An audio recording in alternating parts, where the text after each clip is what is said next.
Retinopatía diabética, como su nombre lo dice, es una enfermedad como consecuencia de la diabetes, es una complicación de la diabetes. La diabetes tiene unos órganos que son los que principalmente se dañan cuando no se lleva el control correctamente.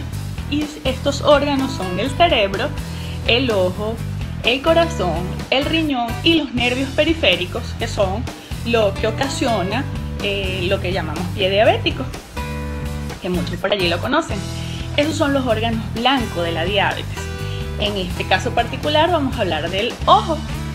¿Qué pasa? Que cuando hay cifras de glicemia elevadas, por encima de lo normal, de manera sostenida en el tiempo, que son muchos pacientes los que les cuesta llegar a un buen control, pues comienzan a dañarse los vasitos más pequeños.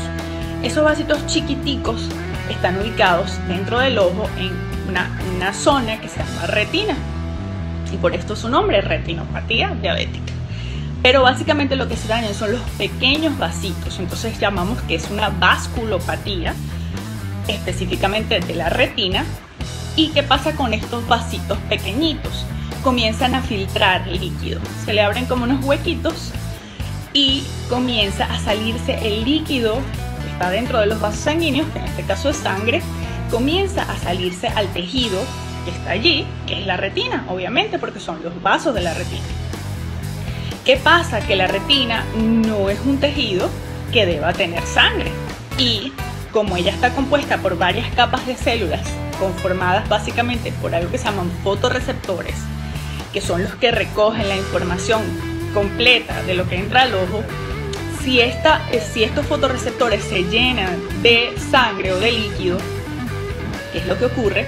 Comienzan a dañarse, y si esto se mantiene en el tiempo, el paciente puede perder completamente su visión.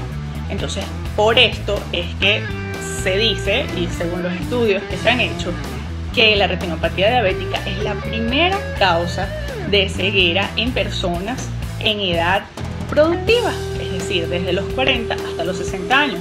No quiere decir esto que no pueda aparecer antes de los 40 años o que no pueda aparecer después de los 60 años, obviamente sí, pero básicamente es la principal causa de ceguera en este grupo etario.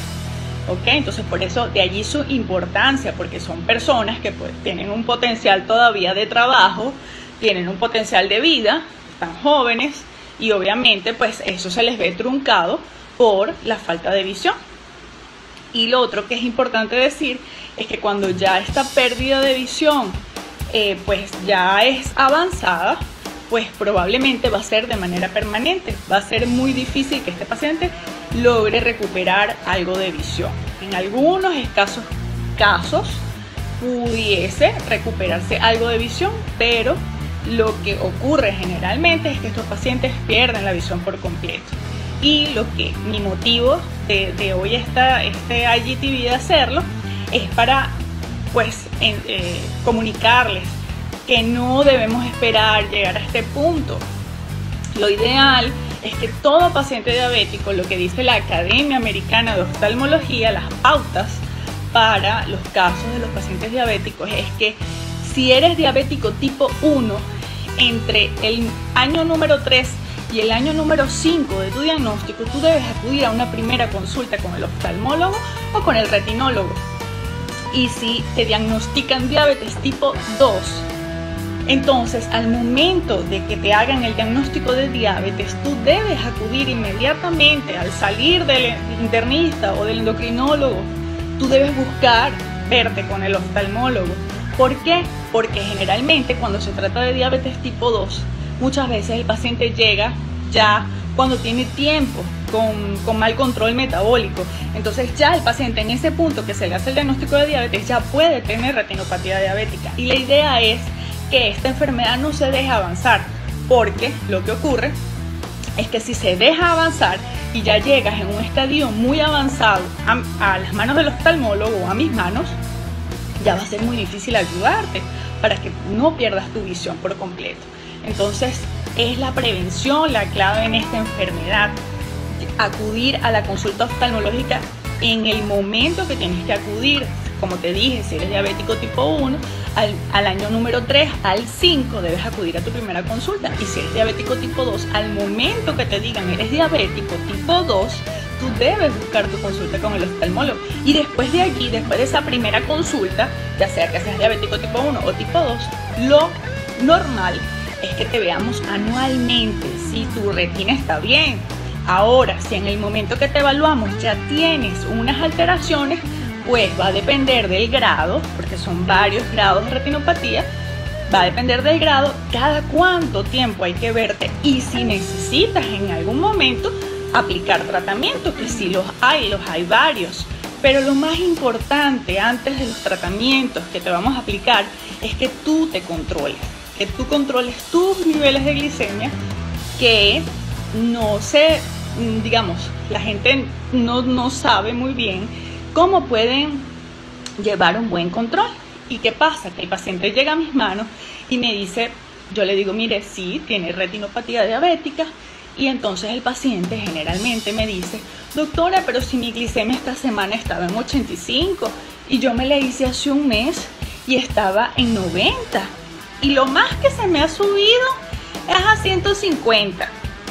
Pero resulta que ese paciente no sabe cuántos son sus glicemias todos los días y cuántos son sus glicemias a cada hora del día. Eso es imposible saberlo. Entonces tenemos un examen que es un marcador, que es el que realmente me va a dar si esa glicemia están controladas en el tiempo o no. Y este examen se llama hemoglobina glicosilada, específicamente la fracción A1C. Entonces es hemoglobina glicosilada A1C. Ese examen me va a dar el promedio de las glicemias de las últimas 4 a 6 semanas de ese paciente. ¿Ok? Entonces yo voy a tener más o menos mes y medio de ver cómo han estado esas glicemias en ese tiempo. En general, todas las glicemias de todos los días durante todo el día. Y lo normal es que lo ideal es que ese valor esté por debajo de 7 en un paciente diabético que tiene que tener un buen control. Pero si ese valor no está por debajo de 7, está en 8, está en 9, está en 11, ese paciente es un paciente que así tengo una glicemia de la semana pasada en 80, ese paciente está muy mal controlado y hay necesidad de instaurar un plan de tratamiento que puede ser insulina. En algunos casos es necesario colocar insulina en estos pacientes, porque si ya con la medicación vía oral no se están controlando, se ha visto que en estos casos, y mucha gente le tiene miedo a la insulina, pero no debes tenerle miedo. ¿Por qué? Porque se ha visto que estos pacientes que ya llegan con un grado de retinopatía o ya sea un cierto grado en los riñones, cuando se le instaura un buen esquema de insulina, estos pacientes se detiene el avance de estas complicaciones, tanto en el ojo como en el riñón. Entonces es muy importante que el oftalmólogo y el médico internista o el endocrinólogo trabajemos en conjunto para poder compensarte y que no siga avanzando el daño de los ojos. Y si aún es momento de aplicarte tratamiento, es ideal que con el tratamiento de los ojos tú lleves a un buen control glicémico para que ese tratamiento en el futuro tenga éxito y tú no pierdas nunca la visión, porque esa es la meta que queremos. Pero si nosotros te aplicamos tratamiento por parte oftalmológica y tú no logras controlar tus glicemias o tus hemoglobinas glicosiladas, probablemente el tratamiento no va a ser exitoso, porque en el tiempo se va a perder el efecto que logramos en un inicio. Entonces lo ideal es las dos cosas, porque recuerda, esto no es una enfermedad del ojo, es una enfermedad que es causada por la diabetes, y como es causada por la diabetes necesitamos controlar la diabetes.